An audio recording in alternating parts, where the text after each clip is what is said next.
Hey everyone, Fox from modelmaking.guru here, and welcome to part 6 of our video of the Trumpeter 135th Stryker in the style of Drebin Stryker from Metal Gear Solid 4 for emodels.co.uk.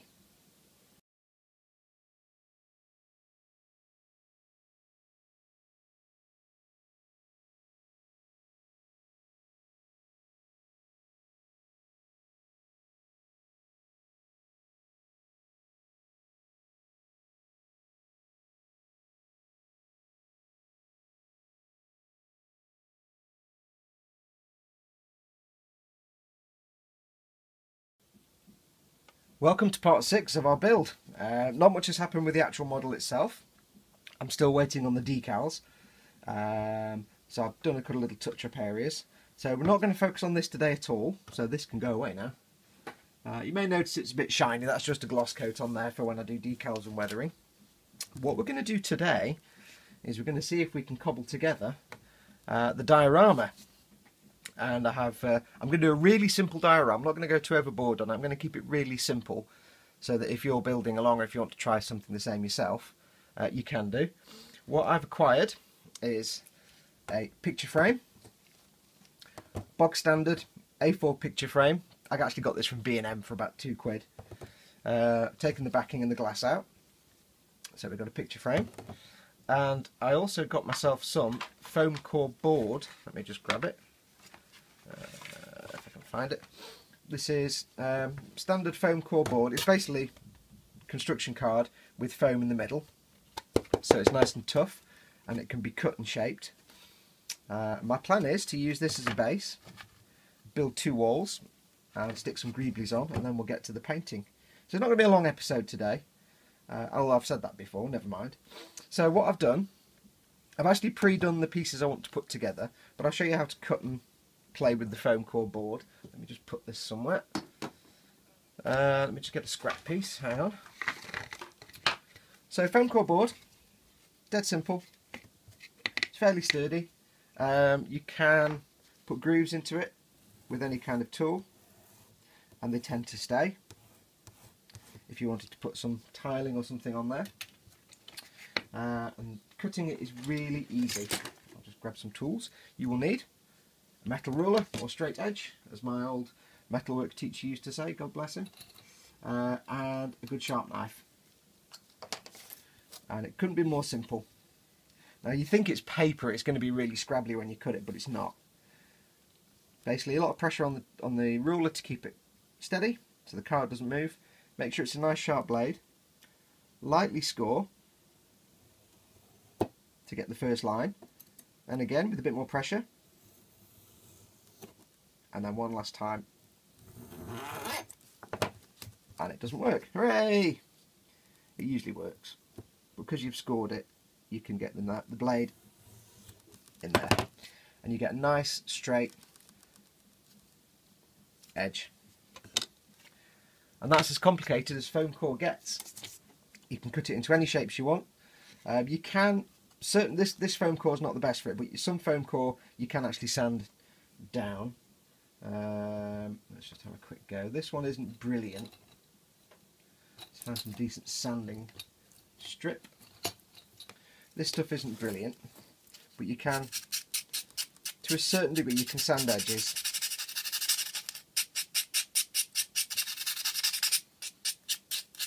To smooth them off and get a nice round edge. But this stuff isn't, the card's not too thick on this, so it's not brilliant for that. So that's foam core. What I have gone ahead and done in advance, so I took the wooden piece out the bottom of the picture frame. I've basically measured and made 3 pieces. If you can see that, there's a little triangle one there. And that is basically going to be, apart from the base piece, which is A4, the right size, this is going to be my diorama. Now all I've done with these is I've cut them to the size and shape I want. I've taken some spare pieces from various kits. These are all from either the Italeri truck shop accessory set, so that, this, these and that, those, or the Tamiya 1/24 scale Rally Pit Crew kit, which is basically just bits and bobs. I'm not really worrying about it too much. I'm not going into too great a detail. I've also used a bit of wire to suggest some wiring. You can see between those little... I've made these are actually toolkit boxes, but I've made them into little junction boxes. Kind of cool. And then we have the A4 board. The good thing with these is these are just stuck on with super glue. Again, like I said last time, I used the glues that eModels very kindly sent me. The Logic glues. Basically stuck them down with a thick glue, a few dots of thick glue, and then ran some of the thin glue around the edges just to set them in place. And when you're doing greeblies, you can do whatever you want. Little pieces. I looked in my collection of bits and bobs to find greeblies, but unfortunately most of the things I have are tank wheels, which don't really work. This is supposed to be like an indoor, in a building or in a car parking bay or something like that. It's like a... I wanted things that suggested like power boxes and... I don't know, it looks like an immersion heater actually. If you're old enough to remember immersion heaters, you might recognise that. So, right, let's crack on with this. Shouldn't take too long. The most of the fun is going to be in painting. As I say, I'm not going too complicated with this. I could spend ages scoring in bricks and stuff, but I don't really want to. I want to keep it nice and simple in case you want to do the same thing. So, where's my base? Where is my base? Base, how low can you go? This is the base. Now on the base you'll see I've just glued, again from the Italeri truck shop kit, I've glued the checkerboard on here, and I've put two little tiny handles, just drilled a couple of little tiny holes, and if you can see that, I'll show you. Where is it? There it is. A couple of little tiny holes, and I've just added in two of the little grab handles from the truck shop kit, just to give it some interesting detail. So now it looks like a kind of, I don't know, little floor panel that might come up, like a bay or something, or a pit, like you might get in a garage. It just gives it something interesting to look at, rather than just a flat floor. So, my plan is, I've cut these walls about 5 inches, I think 5 something. I measured them, I don't do maths. So we're literally going to have a wall here, and we will have a wall here, which you can't see because it's the wrong way around, and then I'll have the little triangle piece is going to go in the corner here, just to give it some stability. And I can just super glue this stuff, so I'm going to do that. This is where it all goes horribly wrong.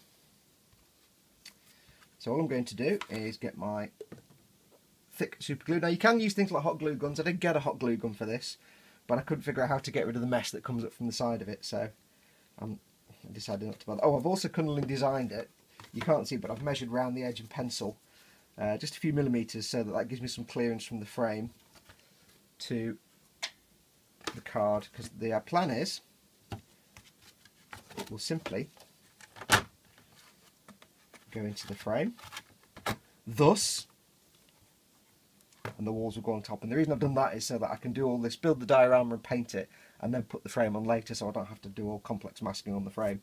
And I'll repaint this frame, I won't have it just bare simple wood. So that's the plan. Whether it actually comes out that way, who can say. So all I'm going to do, get myself some thick cyanoacrylate glue, and I'm wearing gloves by the way today because I spent Saturday sanding a Mark 1 Golf, a real Mark 1 Golf, sanding rusty metalwork and paint off, so my fingernails are really minging, so I didn't want to subject you to that because it's really hard to get rust off your hand for a couple of days. So this is the bottom.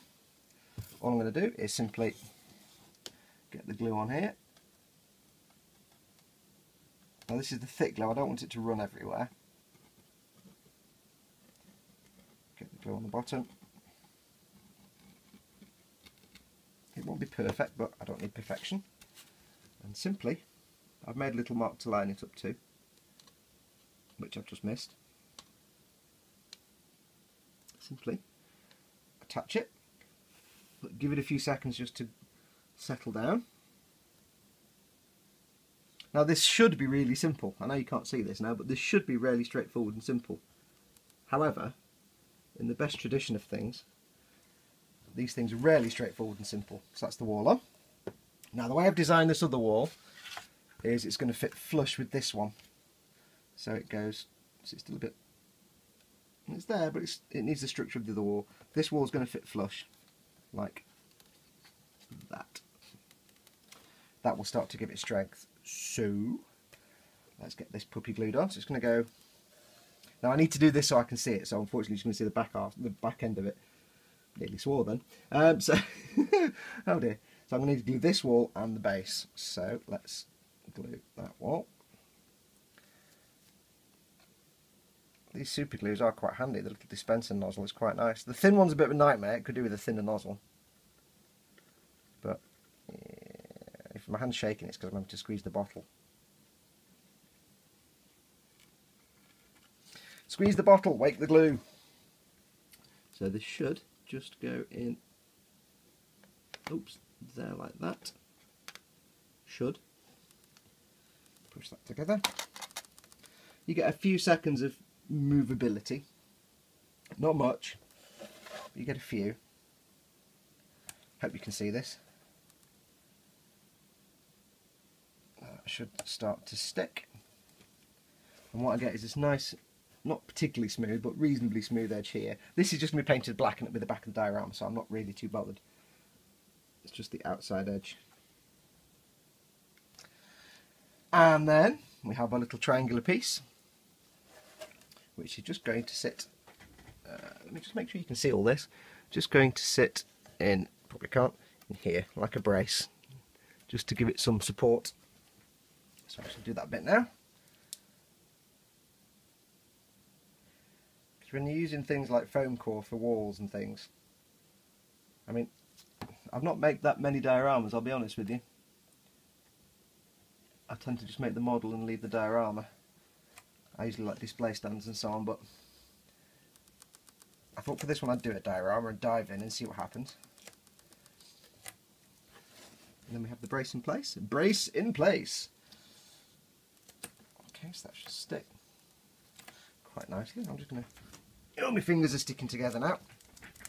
It's a problem wearing rubber gloves and super glue. I would recommend wearing gloves when you're using super glue anyway. Just because when you stick it to your finger, or you stick your finger to your face, or your face to your elbow, or something like that, which you will do. If you get it off, if you pull your fingers apart quickly, you just get a crusty bit which comes off eventually. If you take too long and then you pull it, you can actually hurt your skin. So just be careful with the super glue. Done. How complicated was that? How totally complicated was that? That was just easy peasy. What I'll do now is I'm going to get the thin glue. I just want to reinforce those edges. I'm going to do it on the back where you're not normally going to see it. Now this thin glue is super thin, so you can actually just, and I hope you can see this, you can actually just run it down. I'm not even squeezing the bottle for this. It'll just run down that seam and give it even more strength. I'll do some down here. Just a little bit, just to get it to go in. I'm really just tilting it, I'm not actually squeezing the bottle at all. I might run it on the inside as well, just to be safe. Don't know if you can see this bit at all. But because it goes into the seam, it's not going to dribble out and make lots of patches and splotches everywhere, which is good. I'm going to do it underneath here, where it's harder to see it. Again, just in case, because it can pool, it can puddle, because it's thin. Dries very quickly. Run some along the floor. I can see it. You can't see it on camera, but I can see like a shiny line going down as it runs down the joint. Oops. There we go. Don't know if you saw that running down. So that should hopefully now be fairly stable. Now, as I said with the foam core, it is basically construction cards stuck on with the foam in the middle. So I'm hoping it will take primers and paints okay. I'll probably end up selling this model, and I wouldn't like to try and pack and ship this, so it's the kind of thing that it'll be fairly sturdy, but if you make it yourself, it'll go on your shelf in your display cabinet and you won't be really transporting it around, or if you are, you'll be really careful. If you're making models to sell them, you're going to have to pack this really carefully. If I do sell this, and I probably will, I'll probably make it UK only, so I can actually take it to somebody rather than trust a courier. So let's have a look. Make sure you can see all this. So we have our little diorama built. Dead simple. I did double check the the footage in Metal Gear, and after I got all this, I realised that the building they're in has actually got bricks underneath the plaster, so oops. So I'm really just doing this as a bit of fun. I'm not doing it to be 100% accurate, so I'm not really too bothered. That's it. It's diorama. I need to leave that to cure. Not really much more I can do. If I very carefully grab the model, because I don't want to get super glue on it. Model will go here. Again, it's not quite accurate to the cutscene, but it's near enough. Model will go here. There'll be a Persian rug here. That's how it's going to work. So what I need to do now is give it a few seconds just to dry. Put my knife away so I don't stab myself in the entire face. And with super glue, as I say, do be careful. I have stuck pretty much everything to myself, and myself to myself, on many occasions. So do be careful. Now the plan is, this is just a normal picture frame with the little tabs on the back. So all being well, it should now just, if I can do this, should now just, hang on, should now just fit in perfectly. I'm going to take it out and paint it separately, but that is basically what I'm looking for.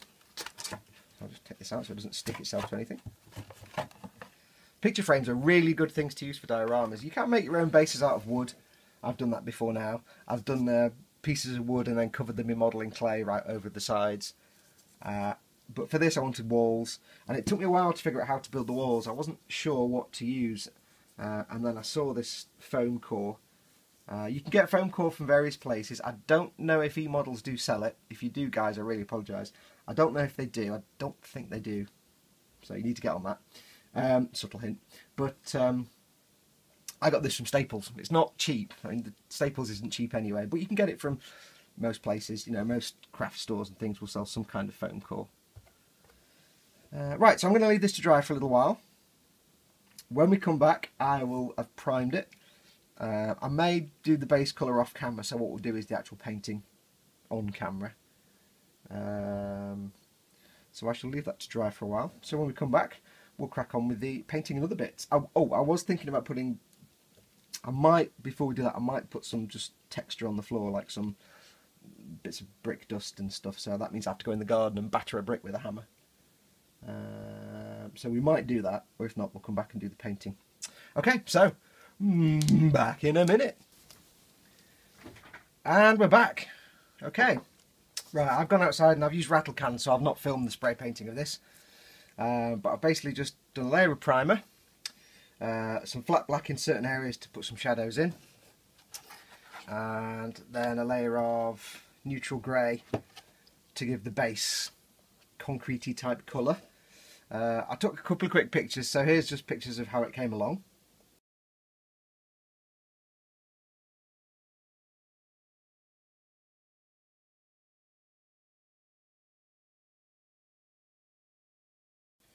Okay, right, now the next step is to give it the painting, as in the painting it would have as a building.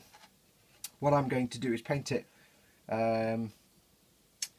probably a light grey colour all over, and then put a stripe of blue along the wall, so it's as if they painted it white and blue, or a grey colour and blue. And we're going to have some paint chipping all over to suggest that the paint's peeling. And on the floor as well, because when you go into like a warehouse or something and the floor's painted, often the paint's chipped away. So what we're going to do first is check the focus. First thing we're going to do is do some paint chipping before I put the other paints on.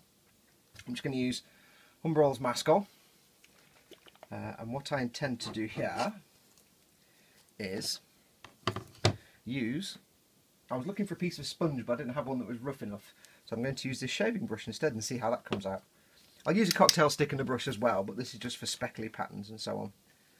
So what I'm going to do is put some Mascol on this little plate, this piece of glass, plastic. Try not to spill it everywhere. And then I shall quite simply make sure it's all in shot. Yep. I shall quite simply apply some liberal splatting. I'll do it on the walls first. Let's just start anywhere.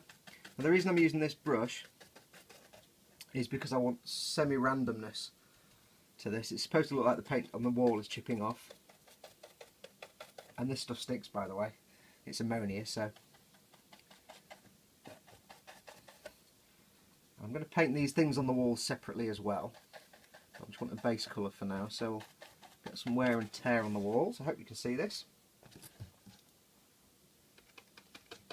This is where the paint will have flaked off to reveal the concrete underneath, theoretically.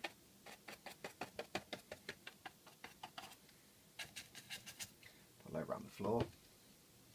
It's not a complicated task. Oh god, this stuff really does stink. It's ammonia, so be wary. And I'll do it on the inside here. We'll do it around this device.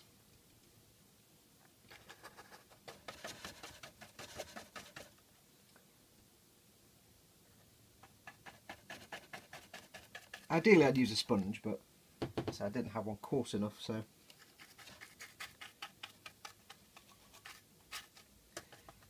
just gently liberally apply all this. Again, I don't want it to look too ordered, I want it to look slightly random. Put some around this plating where there'll be lots of traffic.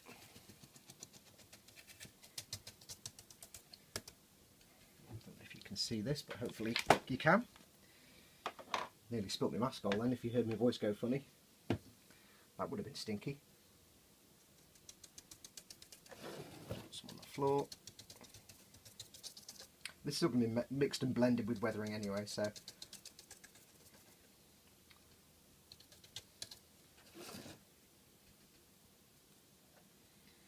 so that's just some rough patterning.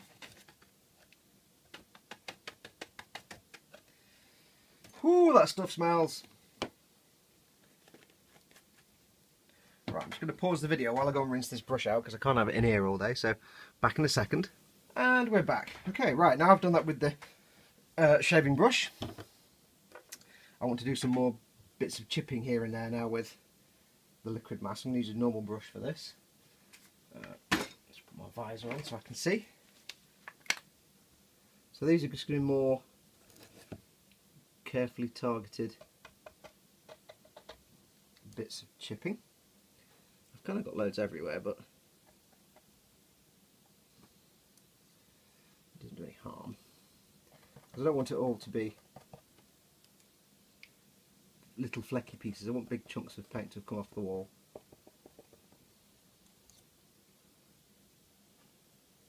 Because this is an old building. I'm just trying to be random. Trying to concentrate where paint would actually flake off, which is around edges and corners and things. Might do a big piece down here. There's no real trick to this. It's just go ahead and dub them where you think. Helps if you can, you know, look at, when you're doing weathering, look at things that have weathering on them. You know, go and study old trucks or worn out buildings or anything that might have chipped paint or weathering, or build some of these dotty bits into more chunks.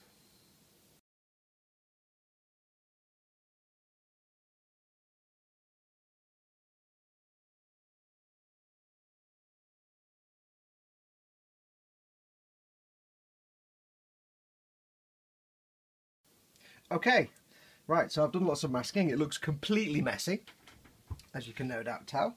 Just tilt it a bit so you can see. But there's no exact science to be had. It doesn't matter if it looks scruffy, because this is just going to be the chipping. Basically, whatever I paint on top now, when I take this chipping off, it will reveal this grey colour. Now I might end up painting these things a different colour anyway. I'll probably try and paint them the same blue that I'm going to have as the bottom half of the wall. So what I might do first is paint something with, or I might just leave them grey. I'm not sure yet. So I shall now let that dry for a little bit, and I'll go off and spray some light grey over the whole thing, mask it, and then spray the blue underneath. And what I might do again is when I've got the grey on, do some more chipping to then make the white paint appear under the blue. So I shall go and do that. Back in a moment. And we're back. Okay, right, I have sprayed on the coat of Tamiya AS16 from the spray can. I didn't film it because I was doing it outside in the garden, so you wouldn't have been able to see it. Had an issue with the spray can. The plastic wrapping obscured some of the spray flow, so I did get some blobs of paint here and there. But I'm not too fussed because I'm going to be peeling all the mask off anyway, and I'm going to weather it like crazy, so that'll be hidden away. If I have to sand anything down, I will do. So it's got a nice kind of nice colour to it now. Nice kind of semi-concrete, semi-painted colour. I'm not decided whether to repaint these different colours or not. If you play Metal Gear Solid 4, you know there's a lot of it's a very limited palette in some ways in the game. There's not a lot of all different colours on things, so they might actually work like that.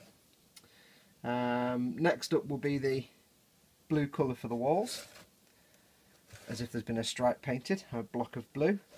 I might leave the floor as it is. I'm going to repaint this checker panel because that needs to be a metallic colour, and then heavily weather to suggest dirt and grime.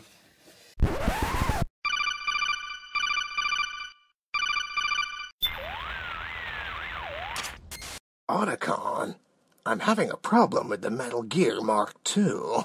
The light in here's starting to fade, and the picture's looking a bit, well, crappy. Really, Snake? That's very strange. The CCD chips in that Mark II are very sensitive. They shouldn't have a problem. Then again, I have handed control of it over to you for these films. You've probably got it wrong. Have you thought about using the infrared vision? Do you think it will help? I'll give it a try.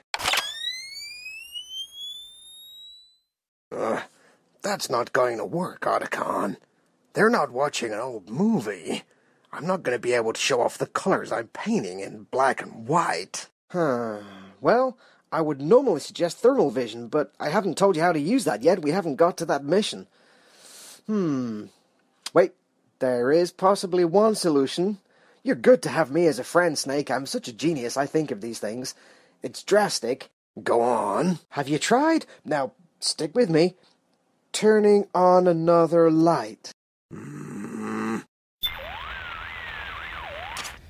Right, okay, quick change of plan. I was going to end the video there because the light was fading, but I've come up with a workaround, so we've got some light.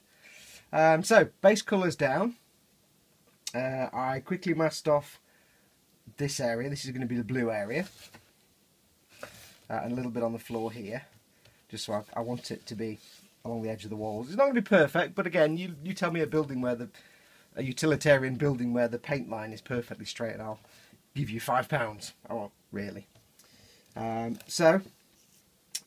will quickly go and paint this. I'm going to do this in the spray booth. I'm not going to film it because the lighting in here is not great, so I can't really film it. So I'll go off and paint this. I'm going to use Tamiya medium blue for this section, and then we'll come back to the next step. So, you know what I'm going to say. Back in a moment. Right, okie dokie. I wasn't going to film this bit, but the lighting actually seems might be alright, so we'll give it a go. It's really weird looking at the screen on my phone here where I'm recording. It looks like I'm taking film of an actual room, so that's weird. Anyway, giant hand. Never mind. Anyway, let's crack on. I'm going to be doing this wall and this wall, medium blue. Tamiya medium blue, which is XF18. I love this colour. It's the perfect colour for wiring cockpit canopy frames, just out of interest. So anyway, let's not waffle on, let's get on with it. Apologies for wobbly camera, it's on a little tiny tripod. Okay, let's go.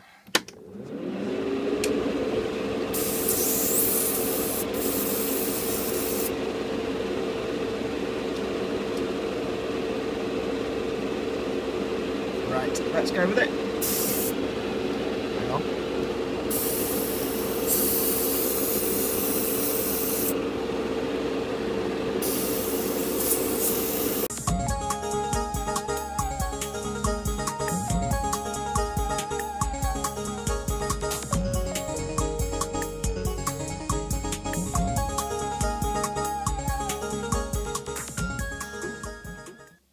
Okay, right.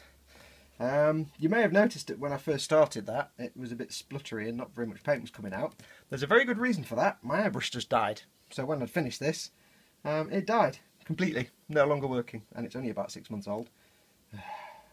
So I'll have to get myself a new airbrush. Joy! Anyway. Blue's done. So now I'm just going to take off all the masking. And then the very, very satisfying bit of rubbing off all the mascol. Now you notice I've not got my gloves on now, so they're not minky fingers, it's not dirt, that's rust and paint from that car I was sanding, so apologies, it's not pretty, but you can't really rub the mascol off with rubber gloves. So let's get this masking tape off, and we'll see how we did. I'm not too worried if it's not really nice and neat, because there's lots of weathering to do and things. So let's just get this tape off. This is the fun bit, seeing exactly how much you've screwed it up. Or not, as the case may be, hopefully. This looks a bit scruffy, but this will be painted black when it's finished, so don't worry about that. Right, get this puppy undone.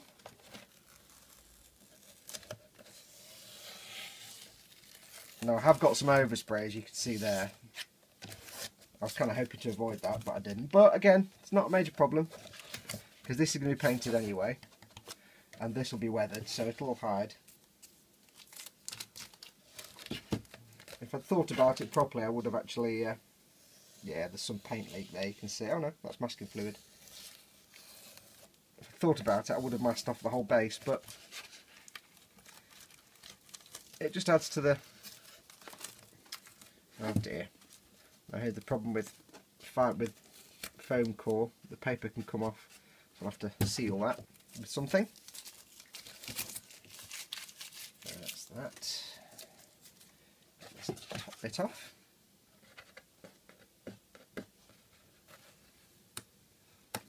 I did wonder if the tape would pull the paint off the fiberboard, off the foam core, but it didn't.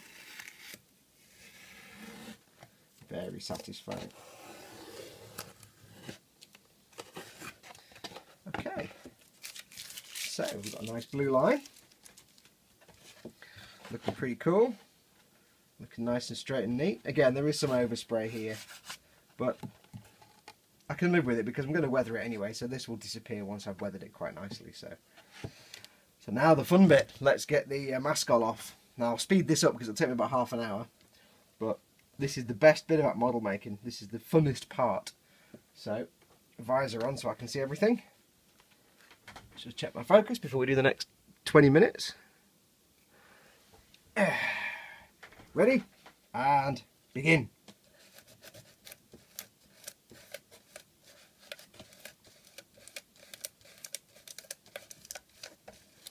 Notice I'm using my finger here. It's low tech, but it works.